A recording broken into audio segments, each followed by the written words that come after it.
Hi everyone, I am Jennifer Jank, known as JJ, and I just want to thank Rachel for the opportunity to spread my message about healthy time management tips.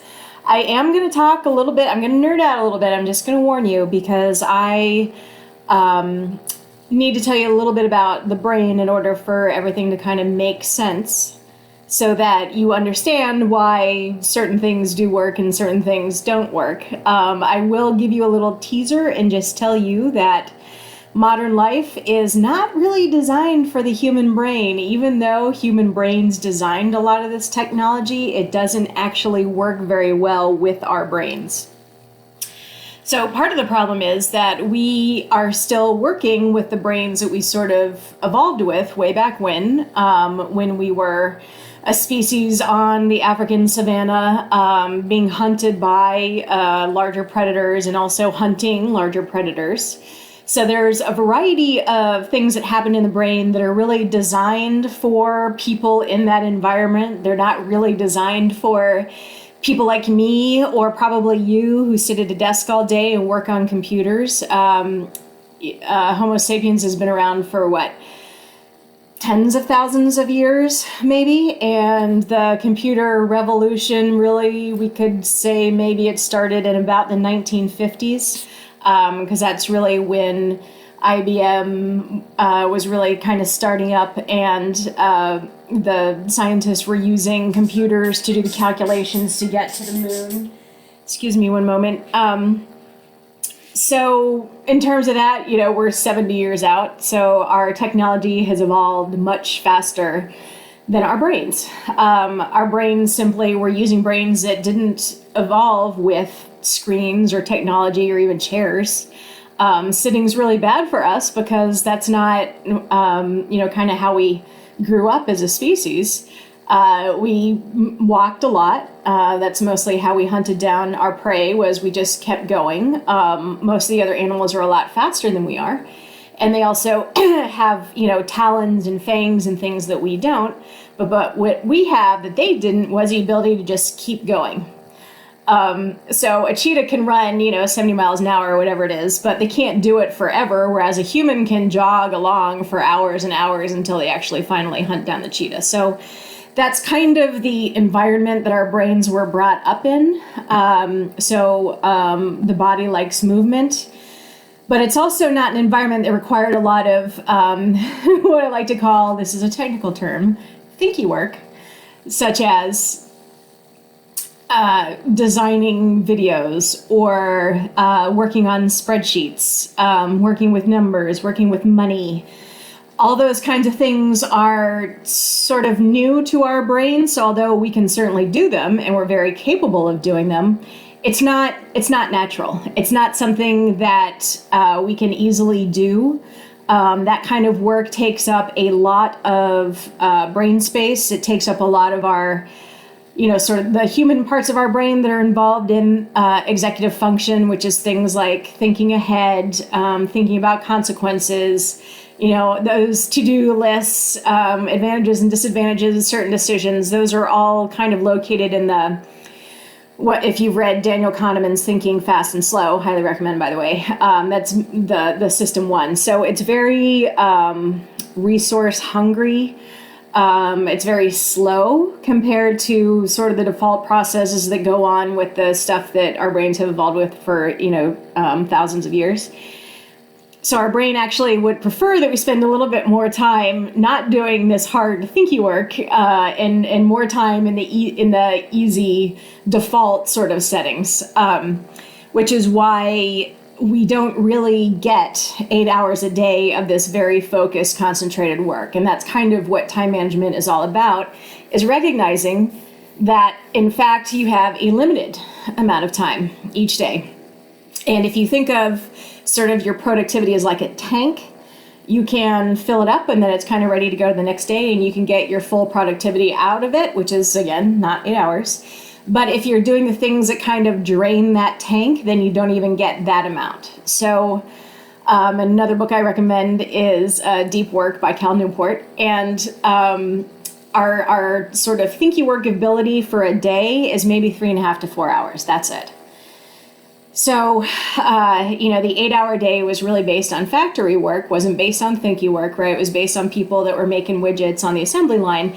And you can do that for 8 hours a day because you don't really, once you've learned whatever the skills are, you can just kind of do them, and it doesn't really take a lot of thinking and a lot of this, very slow, labor-intensive brain processing. So the 8-hour day is left over from the factory floor, and it's not really, you can't really translate 8 hours of non-thinking factory work to 8 hours of, very concentrated thinking work, because the brain just doesn't work that way. So one of the main ideas behind productivity is to really maximize that time, to get the most out of that 3.5 to 4 hours that you're going to get. Use it appropriately. Don't use it for stuff like email or calling people back, or things that don't really need your full attention, things that don't really require a lot of focus, status update meetings. None of that should take place during your concentrated time, because that's just wasting the time that you have. Ideally, you would match your thinky time, the time that your brain is most energetic and is most ready for this work, during the time of day when you do that work. So, for example, and about half the population are like me. We're not early birds, we're not night owls. We kind of get up and go to sleep with the sun, so like a 9 to 5 schedule actually works pretty well. In terms of sleep chronotype, that's a bear. I'm a bear. And most bears, our focus time is, roughly like 9 to noon or like 10 to, kind of around that time. So when I am doing something that requires me to be focused, so for example, if I'm writing some content, or I am working on solving some kind of complex problem, something where I really need my human brain really needs to be working on it, because all of the default brain settings aren't really going to help me, then I need to do it in that period from 9 to 12 as much as I can. So I try to schedule my days so that, I don't even look at my emails before I go to work, because I get to work at about the same time that my thinky work starts. So, so I get to work, do my thinky work, and then I can check emails and, make calls and do some other things that don't require that kind of focused work that I really need to save. And so that's really kind of one of the key principles of time management, is to try to, and it doesn't always work, especially if you are working for somebody else, because they may want you to be in a status meeting at 10 o'clock in the morning, which is your, good focus time. Or your good focus time may be kind of late in the afternoon, when nobody else's focus time is, and so it's kind of just you there doing work. So it's not always possible, but to the extent that you can, you need to marry those times together. You also don't get those 3.5 to 4 hours in a row. Typically, the human brain can do about 45 minutes to an hour of focused work, and then it just needs a break. So if you work with the Pomodoro technique or something like that, which is where you set a timer for the time that you're going to work, setting it for anything over an hour is just completely counterproductive. 45 minutes to an hour, I can actually, because I've been doing this work for a while, I'm very productive, because as it turns out, everything that I do is actually kind of in sync with my brain, and always has been. And that's just kind of a random accident that just kind of happened. And when I was younger, I kind of wondered why, I always got done with stuff so much faster than other people. And part of the reason is because my natural habits are to do these things that are in line with my brain. So I can tell when I'm getting to my 45-minute hour time, especially when I'm writing, because I can just feel that all of a sudden the words are starting to slow down. I'm how when you look at a screen, you're looking at a word and you're like, is that really how it's spelled? And it just, for whatever reason, it looks so weird. And you're not really sure if that's the right way to spell it, because your mind has just kind of gone off somewhere. When that happens, I know I'm at the end of my time, end of that focus time, that focused 45-minute to an hour, kind of depends for me. It can be towards 45 minutes, or it can be a little bit longer. But I can feel that my brain's just kind of like, yeah, okay, yeah, this is, we're doing a little much here. And then it's time for a break. So, time for a break does not mean scrolling through emails. That is not a break for your brain anyway. It's not a break. Scrolling through emails, scrolling through your social media feed, those are not breaks for your brain. A break for your brain would be something like getting up and talking to a colleague, or if you're working from home, a member of your family. Maybe you go throw the ball with your dog for a while, or you chase your cat around the apartment. Movement is really good during this break because your body does need to move. Like I said, we didn't evolve to sit around. So I'm actually standing right now, not that you can tell, but I am standing up because I prefer to speak when I'm standing. And anything that gets you moving is actually a good break.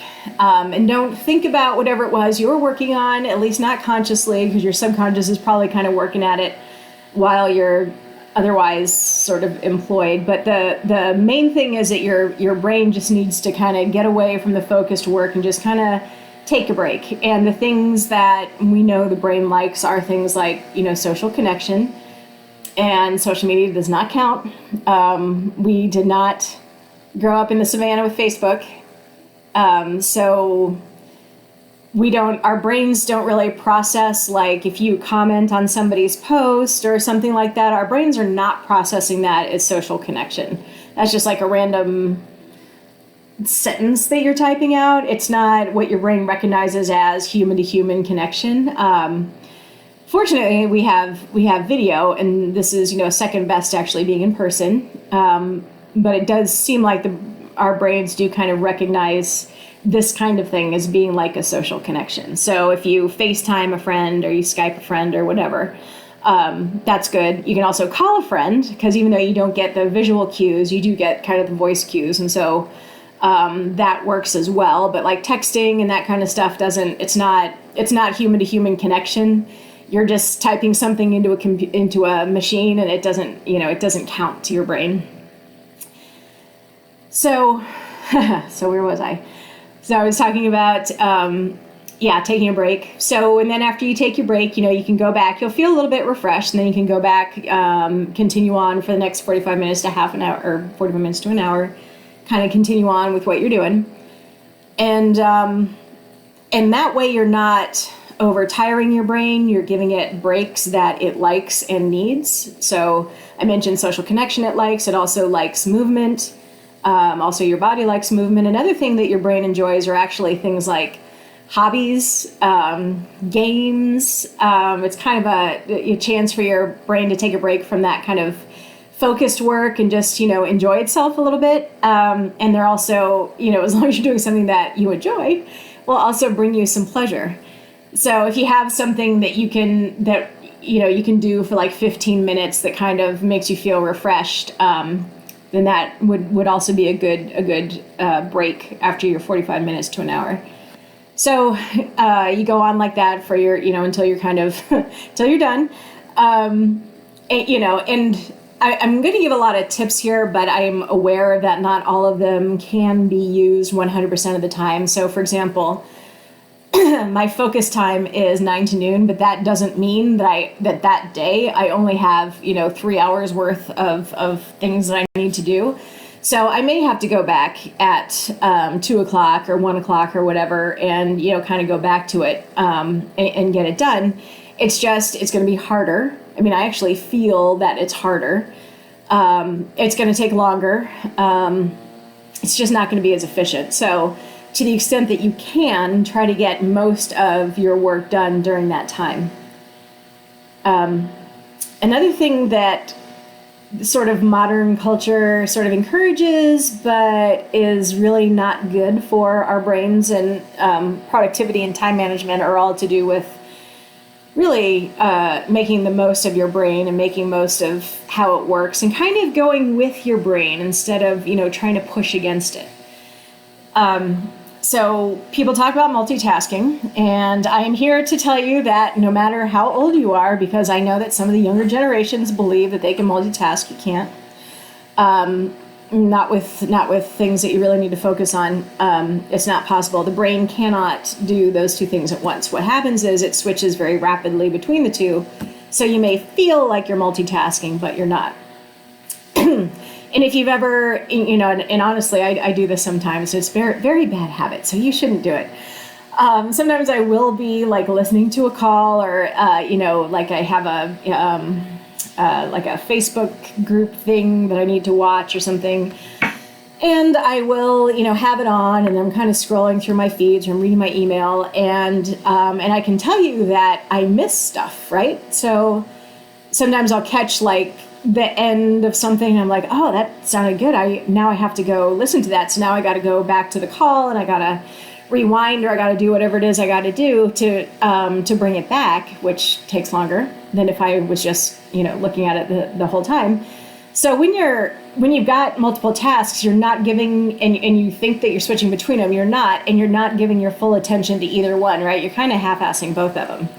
So, which is particularly important when it comes to texting and driving. And I know that the younger generations believe that they can text and drive because they grew up with phones, and I understand where that comes from, but it's simply not true. If you're texting, and if you're driving. And if you're texting and driving, then you are far more likely to get into an accident. So don't do that.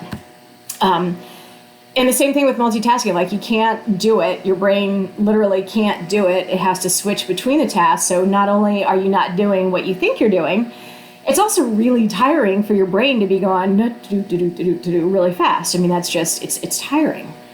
So what that means is you're not even going to get your 3.5 to 4 hours of productivity because you're draining your tank too fast. So, who knows what that number is, but it's not, it's not the full time.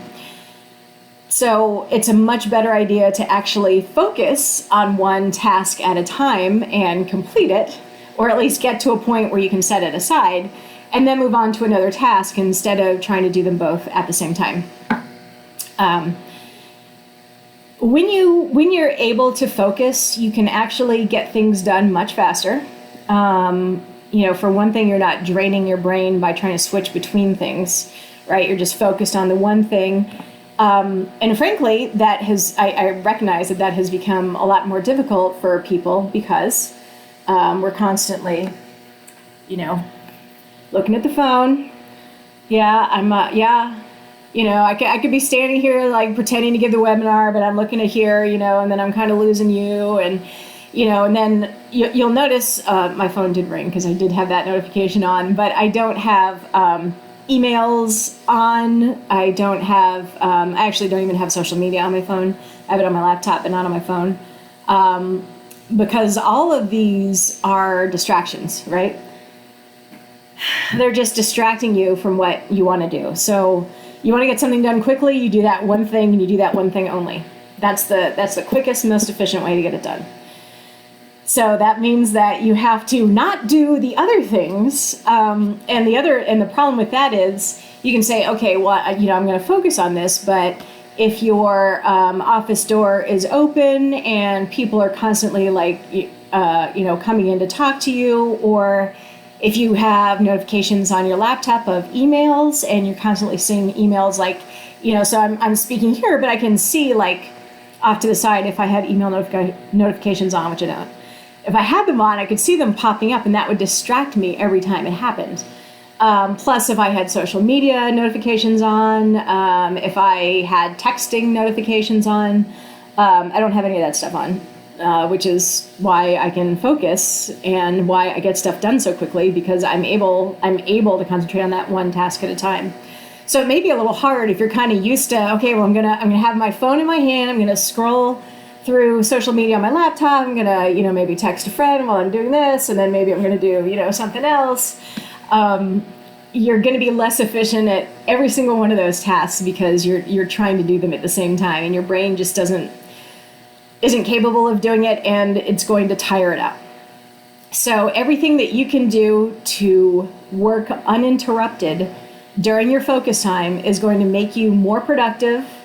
And I don't look at productivity as, okay, well, let's, cram more work into a 12-hour day.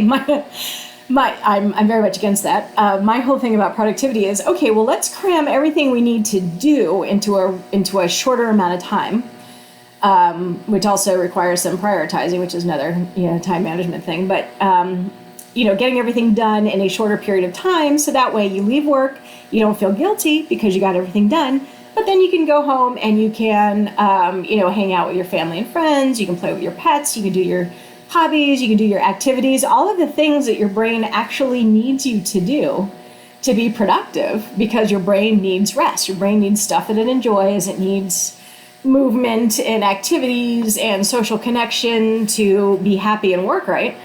And it also makes you more productive.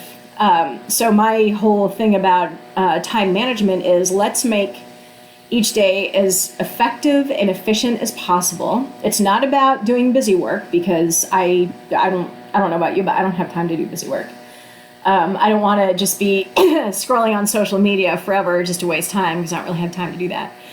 And I don't want to make my tasks take up 12 hours in a day if I can have them take up 6 hours and then I'm done and then I get to go do other stuff that I want to do. So, so you got to focus, and you need to minimize interruptions. Every time you're interrupted, they've actually done studies on this, it takes an average of 23 minutes to get back to what you were doing. So every time you are listening to me talk in a webinar and your phone goes off and you're like, oh, if you're doing concentrated work, it would take you 23 minutes. So you just wasted 23 minutes because you have email notifications on your phone. So obviously the solution to that is don't put email notifications on your phone.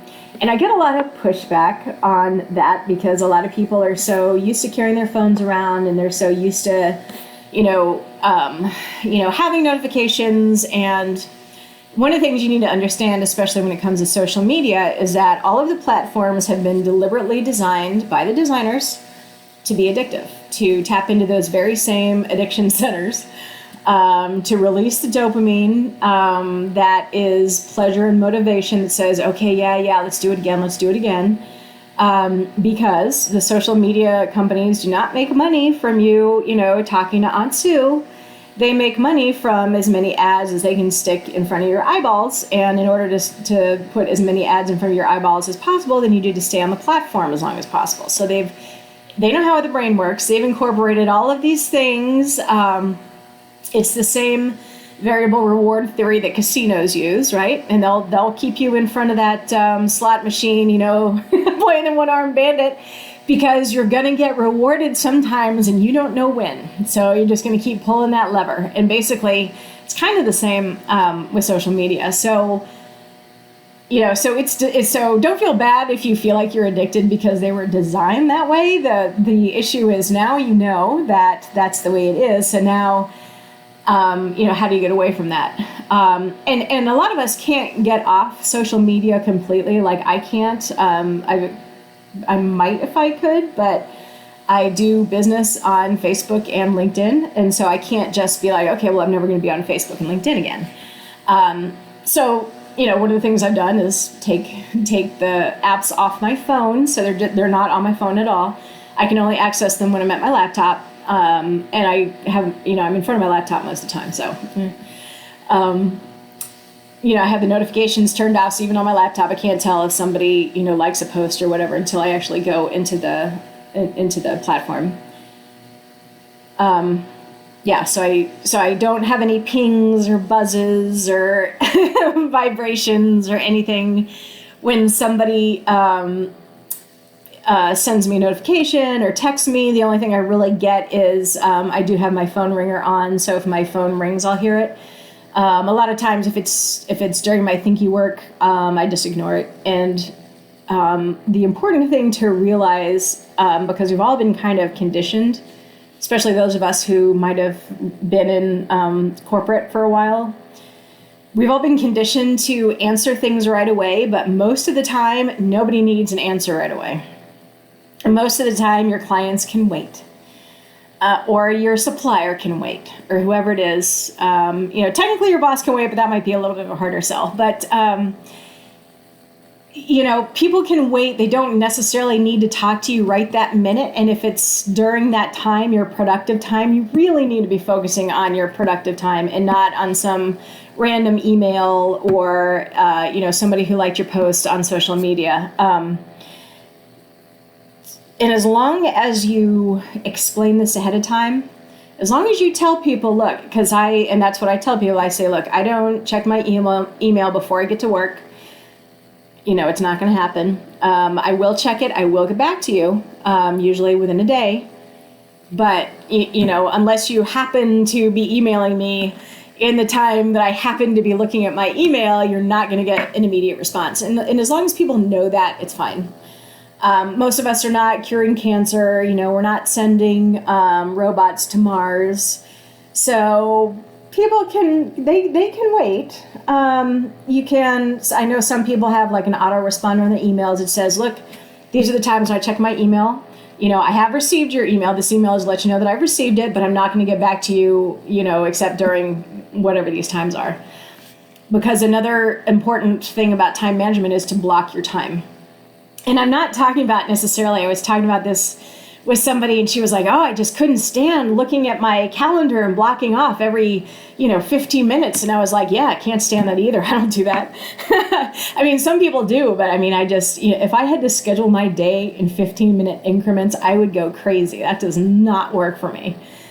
Which is, that's another thing about time management is do what works for you. If it works for you to block out every 15-minute increment of your day, go for it. Have at it. I can't. It would make me nuts, so I don't do it. So what I do is I just sort of kind of collect like tasks together, right? So I'm not doing an email, trying to do focus work, doing an email, doing some writing, doing an email, calling somebody, blah, blah, blah. Right? I'm doing my email. I'm going to check it. Maybe I have some emails to send, and I'm going to kind of collect that all together. I have days where I do writing, so I do my content, and so that might be a day like Mondays often is content day. And although I do check emails, mostly what I do on Mondays is content, and I don't do a whole lot of other stuff because I'm blocking my time for content. So for some people, they may need to block their time daily. So you set aside, okay, this hour in the morning for emails, maybe this hour after lunch for emails, these 2 hours in the afternoon for callbacks, that kind of thing. And, working around your focus time to the best of your ability. And some people, kind of depending on your job, you might have days where you batch. Like I said, I batch on Monday. That's usually where my content gets generated. And I don't do a whole lot of content unless I have to the rest of the week. And I don't do a whole lot of other stuff on Mondays besides content. So it's kind of what works for you, but the basic point is that you're not going from task A to task B to task C to task D to task B to task A to task C. You're collecting task A and tasks that are like task A to do together. And then you take your task B and the things that are like task B together. So like emails, are a task that you can kind of collect together. Doing callbacks, which is kind of the same as doing emails. A lot of times, it kind of depends because like there's some generations that work better with phone calls, or some generations work better with emails, some generations that work better with text. So really kind of, let's say, responding to clients, put it that way. Yeah. So maybe responding to messages is a task that you kind of collect together. So you respond to your emails, texts, and calls at a time of day that is not your concentrated time of day, because that's a waste of time. So it's really, and you can kind of see, if you think back to when we were kind of talking about how the brain works, and that it's really tiring for the brain to try to switch between all these different tasks, that you can kind of see why it's important, not only to block tasks, but also to have that focused time where you have everything else turned off, so that you're not constantly distracted by an email or a text or a notification. So, if you only take one thing away from this, it's a reminder that your brain does not necessarily work, your brain does not work the way that computers work. And being able to work with your brain, so understanding its limitations, knowing you've only got few hours of thinky work, you need breaks between intense bouts of concentration. You need to have like tasks together as much as you can, so that you're not, switching making sure that you're not getting interrupted during these focused times. All of that really is working with your brain in the way that your brain works best naturally. So, it's kind of like going with the flow.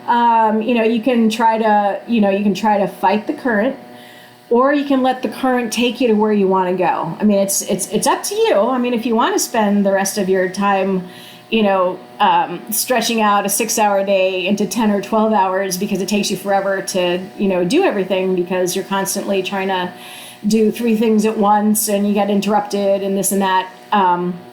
You can. I don't recommend it, but certainly you can do it. But working with your brain is actually going to help you mentally and emotionally, right? And then also physically, because your brain needs movement. It works best with a lot of oxygen-rich blood, and you get that from moving around. You don't get that from sitting in the chair all day.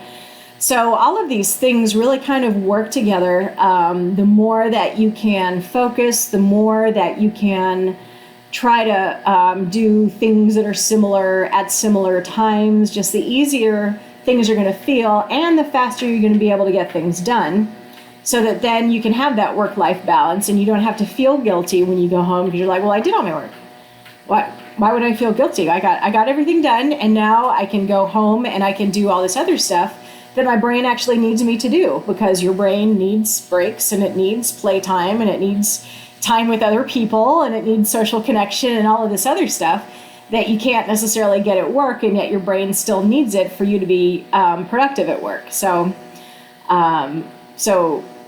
love your brain. Be nice to your brain.